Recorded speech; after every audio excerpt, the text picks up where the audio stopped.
Hello guys. तो आज मैं बात करने जा रही हूँ कि प्रीलिम्स की प्रिपरेशन के लिए यूपीएससी सिविल सर्विस एग्जामिनेशंस में कौन कौन सी ऐसी स्टैंडर्ड्स बुक हैं जो मैंडेटरी हैं, बहुत इम्पॉर्टेंट है पढ़ाई के प्रिपरेशन के पॉइंट ऑफ व्यू से। मैं एक एक करके सब्जेक्ट वाइज बताती जाऊँगी। तो पहली तो हिस्ट्री, मॉडर्न हिस्ट्री बहुत ही इम्पॉर्टेंट हो जाता है। जब हम लोग प्रीलिम्स की प्रिपरेशन करते हैं उस टाइम हमको कुछ नहीं पता होता है, तो स्टार्ट तो आप एनसीईआरटी से हर एक सब्जेक्ट कर सकते हैं, लेकिन स्टैंडर्ड्स बुक उनके बिना मुझे नहीं लगता है कि उसको क्रैक करना बहुत आसान हो जाएगा। तो हाँ, तो पहला मैं शुरू करती हूँ हिस्ट्री से। जो मॉडर्न हिस्ट्री है उसका एक बहुत अच्छा खासा पार्ट आता है प्रीलिम्स में। तो उसके पॉइंट ऑफ व्यू से आप दो किताबें लोग कहते हैं, एक हो गई विपिन चंद्रा और दूसरी है स्पेक्ट्रम। मैंने जो यूज़ की है वो है स्पेक्ट्रम। इसका ये पुराना वर्जन है मेरे पास, क्योंकि मैं काफ़ी टाइम से तैयारी कर रही हूँ। तो ये है spectrum. So you can see, इसे बहुत अच्छी तरीके से दिया हुआ है। इसको आप प्रीलिम्स और मेंस के लिए, दोनों के लिए बहुत अच्छे से आराम से यूज़ कर सकते हैं। ठीक है, पहले ये हो गई।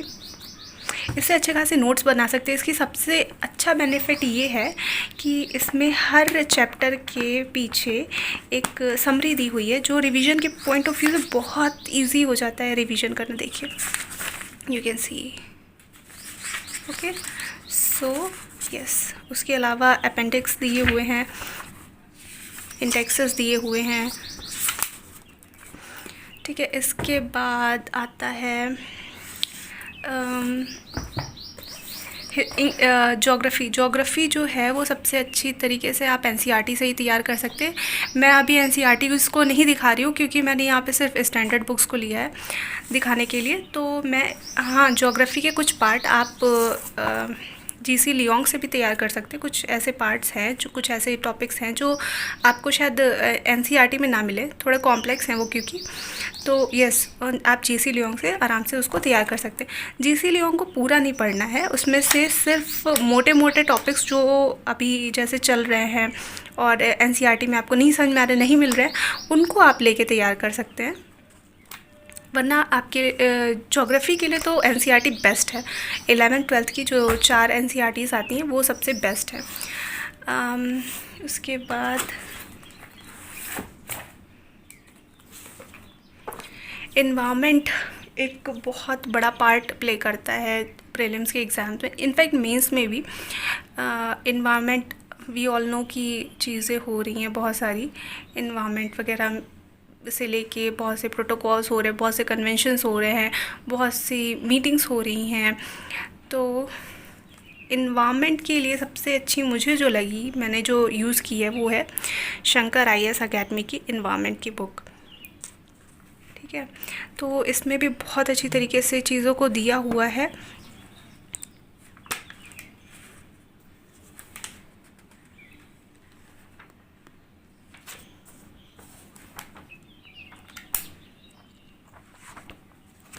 इसको पढ़ के आप नोट्स बना सकते हैं, जो कि रिवीजन में आपको बहुत हेल्पफुल रहेगा।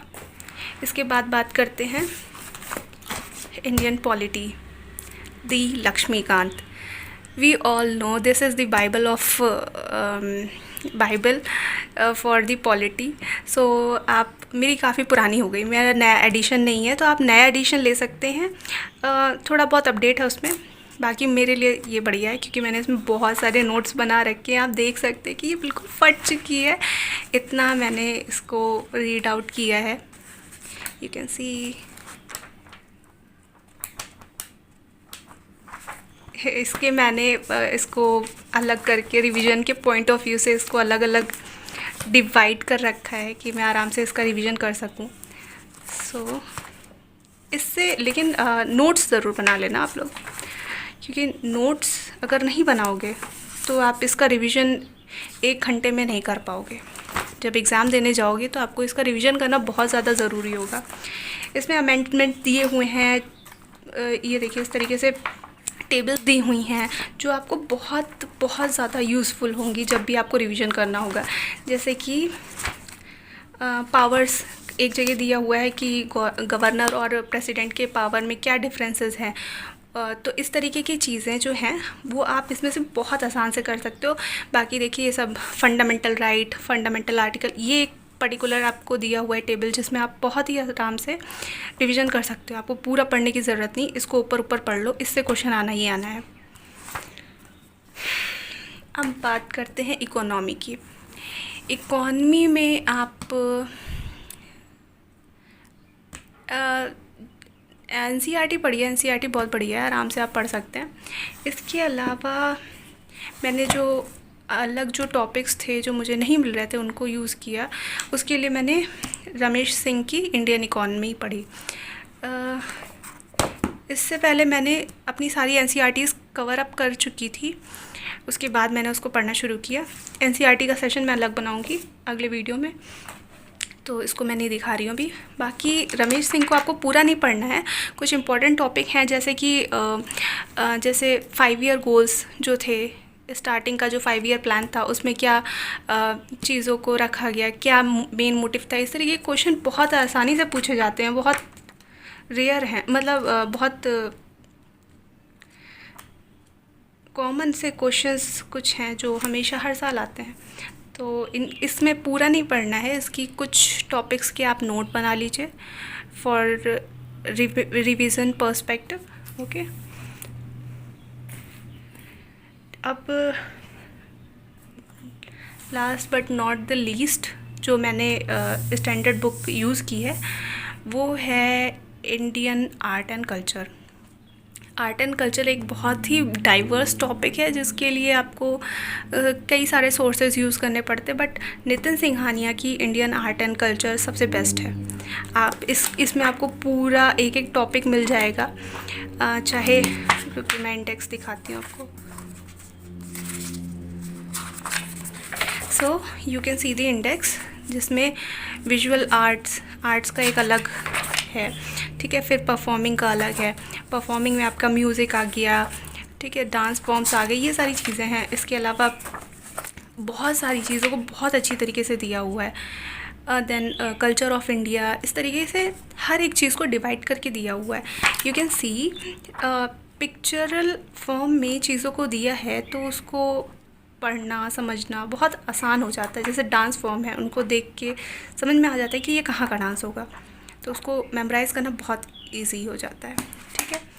तो इससे आप नोट्स इससे भी तैयार करिए। जितने भी किताबें हैं, जितनी भी बुक्स हैं, उनसे नोट्स ज़रूर प्रिपेयर करिए। बिना नोट्स प्रिपेयर किए आप कंफ्यूज होंगे। अदर देन ऑल दीज तो मैंने कुछ मेंस पॉइंट ऑफ व्यू से भी कुछ स्टैंडर्ड बुक्स को यूज़ किया है, जिसमें से आती गवर्नेंस, जो हमारे सेकंड पेपर जीएस के सेकंड पेपर में काफ़ी यूज़फुल होती है, ठीक है। इसमें पूरा गवर्नेंस के बारे में दिया हुआ है। मैंने अभी इसको बहुत अच्छे से पढ़ा नहीं है। उसके बाद इंटरनल सिक्योरिटी का भी एक छोटा सा पार्ट दिया हुआ है पेपर में, तो ये पेपर 3 जीएस पेपर 3 मेंस में यूज़ बहुत होती है। इसके अलावा कुछ क्वेश्चंस करंट अफेयर के बेसिस पे भी इसमें बन जाते बहुत आराम से, तो इसमें भी काफ़ी इन्फॉर्मेटिव है और काफ़ी इंफॉर्मेशनल है, ठीक है। एथिक्स का पेपर हम सबको पता है, बहुत मतलब सोचने लायक होता है एस्पिरेंट्स के लिए। तो उसके लिए one of the most important book is lexicon से आप अपना एथिक्स प्रिपेयर करिए, बहुत आराम से, बहुत अच्छे से कर सकते हैं। इसमें एक एक चीज़ को डिटेल के साथ दिया है। बस ये रखिएगा कि आपको बेसिक नॉलेज हो, मतलब आपको आपके सारे बेसिक्स क्लियर हों। आपको रटन विद्या नहीं चाहिए, आपको चीज़ों को समझ के उसको इम्प्लीमेंट करना है, क्योंकि वहाँ पे तुम्हें अपने आप से आंसर लिखना पड़ेगा। तो ये पेपर 4 के जीएस पेपर 4 के लिए मैंने तैयारी के लिए रखी है। तो ये सारी हो गई स्टैंडर्ड बुक्स। मैं बहुत जल्दी एनसीईआरटीज़ और बाकी बुक्स भी कवर अप करूँगी। आई जस्ट होप ये बुक्स और ये इन्फॉर्मेशन जो मैंने दी है ये आपके काम आए। अगर आती है तो प्लीज़ प्रीलिम्स के लिए बहुत अच्छे से तैयारी करना है इन किताबों से, बहुत हेल्पफुल होगा। हार्ड वर्क से ज़्यादा स्मार्ट वर्क काम आता है, ये हम सबको पता है। तो please go for smart work, do some hard work as well as, and keep going, हार नहीं मानना।